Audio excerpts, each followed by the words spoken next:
नमस्कार। मानव की बात में आपका स्वागत है। बात कहाँ की करूं, दिल्ली की या कोलकाता की? खबर दो ही जगह है, या तो दिल्ली में किसानों का डेरा है या कोलकाता में नेताओं का बेड़ा है। कहाँ की बात करूं? बात करते हैं पश्चिम बंगाल की। पश्चिम बंगाल में चुनाव होने वाला है और इस चुनाव के तीन प्रमुख किरदार हैं। किरदार नंबर 1, ममता बनर्जी उर्फ बंगाल की दीदी। असदुद्दीन ओवैसी यानी हैदराबाद वाले भैया, हैदराबाद वाले सुल्तान। और तीसरा किरदार है अमित शाह, मास्टरमाइंड, बीजेपी के मास्टरमाइंड। अमित शाह कह लीजिए, नरेंद्र मोदी कह लीजिए, जेपी नड्डा कह लीजिए, बात एक ही है। यानी तीन प्रमुख किरदार। बीजेपी जिसके तीन चेहरे हैं, ममता बनर्जी जहां एक ही चेहरा है, और असदुद्दीन ओवैसी एक चेहरा। AIMIM के नेता ओवैसी, तृणमूल कांग्रेस की नेता ममता बनर्जी और बीजेपी के नेता त्रय। बात शुरू करते हैं अमित शाह से। अमित शाह फिर जा रहे हैं पश्चिम बंगाल। 2-3 दिन बाद 19 और 20 दिसंबर को पश्चिम बंगाल में रहेंगे अमित शाह। और बीजेपी के किसी बड़े नेता का पश्चिम बंगाल जाने का मतलब होता है हंगामा, जोरदार हंगामा। पिछली बार नड्डा गए तो क्या हुआ था? पथराव, बड़ी खबर बनी। और इस खबर के बहाव में पश्चिम बंगाल में बीजेपी के प्रभारी कैलाश विजयवर्गीय को बुलेट प्रूफ गाड़ी मिल गई। अब देखिए अमित शाह को क्या मिलता है। वैसे अमित जी के पास सब कुछ है, उनको मिलना क्या है? अमित शाह 19 और 20 दिसंबर को पश्चिम बंगाल में है। इस दौरान वे रामकृष्ण मिशन आश्रम भी जाएंगे। मतलब समझिए, वहाँ जाने का कोई मतलब होता है। पश्चिम बंगाल में स्वामी विवेकानंद का बहुत महत्व है और इसी मिशन से जुड़े हुए थे स्वामी विवेकानंद। अमित शाह किसी किसान के घर और किसी लोक गायक के घर भोजन भी करेंगे। चुनाव के मौसम में इन प्रतीकों का भी महत्व होता है। अमित शाह रोड शो भी करेंगे, सिद्धेश्वरी मंदिर भी जाएंगे और भी कुछ मंदिर जाएंगे, आम सभा भी करेंगे। बहुत कुछ करने वाले हैं 19 और 20 दिसंबर को। और एक बड़ा पेड़ जो हिल डुल गया है, यानी TMC खेमे का पेड़ जो हिल रहा है, उसको उखाड़ कर बीजेपी में लगा लेंगे अमित शाह।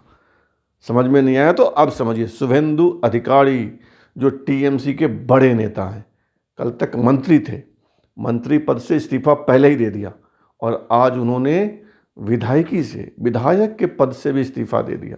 कहा जा रहा है कि 19-20 दिसंबर को जब अमित शाह पश्चिम बंगाल में होंगे, उसी दौरान शुभेंदु अधिकारी भारतीय जनता पार्टी में शामिल हो जाएंगे। अधिकारी बड़े कद के नेता है, कई जिलों में उनका जनाधार है और उनके TMC छोड़ने से ममता दीदी को झटका लगेगा और बीजेपी को बल मिलेगा। पर अब ओवैसी की बात। ओवैसी साहब ने आज 2 काम किया। एक तो उत्तर प्रदेश में लखनऊ जाकर ओम प्रकाश राजभर से गले मिलाए। ओम प्रकाश राजभर यानी सुहेलदेव भारतीय समाज पार्टी के नेता, जिन्होंने बीजेपी के साथ मिलकर चुनाव लड़ा था। बीजेपी की योगी आदित्यनाथ सरकार में मंत्री भी थे।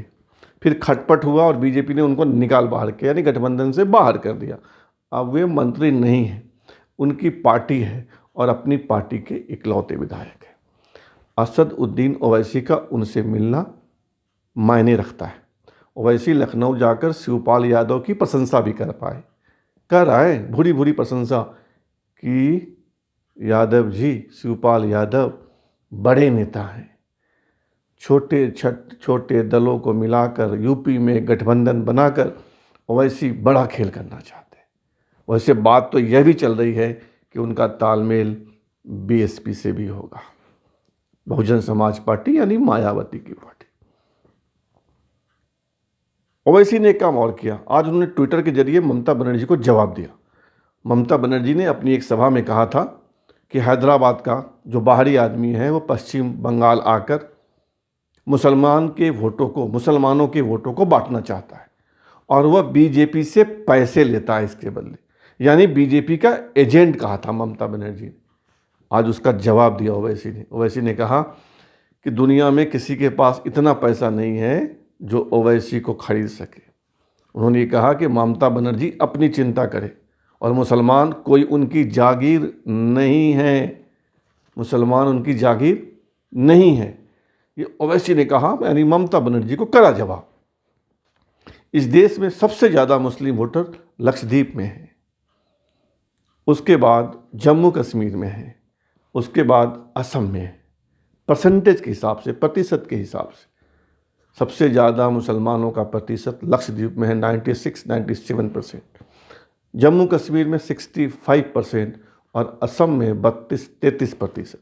लेकिन अगर आबादी के हिसाब से कहें, संख्या के हिसाब से कहें, तो मुसलमानों की सबसे ज़्यादा आबादी उत्तर प्रदेश में है, कई करोड़, और उसके बाद पश्चिम बंगाल में चुनाव लड़ने का मतलब है वहाँ मुर्शिदाबाद, मालदा, दिनाजपुर, कई ऐसे ज़िले हैं जो बिहार की सीमा से लगे हुए हैं, बिहार के सीमांचल से सटे हुए हैं।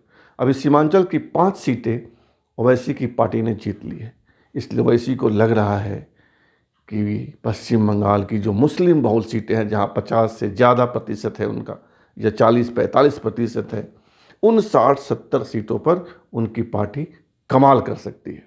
इसलिए पश्चिम बंगाल में जोर लगा रहे हैं, सभी जिलों में उनका संगठन बन गया है, वहाँ के नेताओं को बुलाकर हैदराबाद में लगातार बैठकें कर रहे हैं और अब वे वहाँ का दौरा शुरू करने वाले हैं।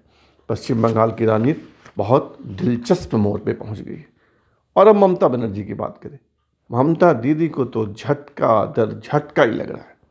उन्होंने ओवैसी को ठंडा करने की कोशिश की, कहा कि ये बीजेपी का पैसा खाता है ये आदमी और बीजेपी से पैसे लेकर मुस्लिम वोटों को फोड़ता है। उसका जवाब ओवैसी ने आज दे दिया। उन्होंने बाहरी भी कहा था कि बाहरी है, हैदराबाद का है, उसका जवाब ओवैसी ने नहीं दिया एक रणनीति के तहत। लेकिन ममता बनर्जी के लोग भाग रहे हैं, विधायक, मंत्री, कार्यकर्ता।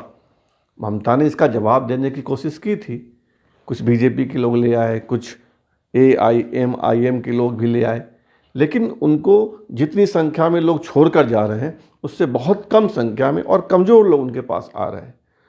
लेकिन जो सबसे बड़ी बात है वो यह है कि बीजेपी से जितना भय लग रहा है ममता बनर्जी को, उससे ज़्यादा भय ओवैसी से लग रहा है। ओवैसी जितना मजबूत होंगे, ओवैसी जितनी मेहनत करेंगे, ममता दीदी उतनी कमज़ोर होगी। बंगाल की राजनीति में अभी बहुत कुछ होना है, मैं सब बताऊंगा आपको एक एक कर। आज की तारीख में मानकर चलिए कि बीजेपी अपने मकसद में यानी सत्ता के करीब दिख रही है और ममता दीदी के हाथ से सत्ता छूट रही है। न वो सत्ता छोड़ना चाहती है और बीजेपी सत्ता किसी भी हालत में पाना चाहती है। ये संघर्ष अभी और तीखा होगा। इंतज़ार कीजिए 19 और 20 दिसंबर का, जब अमित शाह होंगे वहाँ। आज इतना ही, फिर मिलेंगे नए सब्जेक्ट के साथ, लगातार मिलेंगे। धन्यवाद, जय हिंद।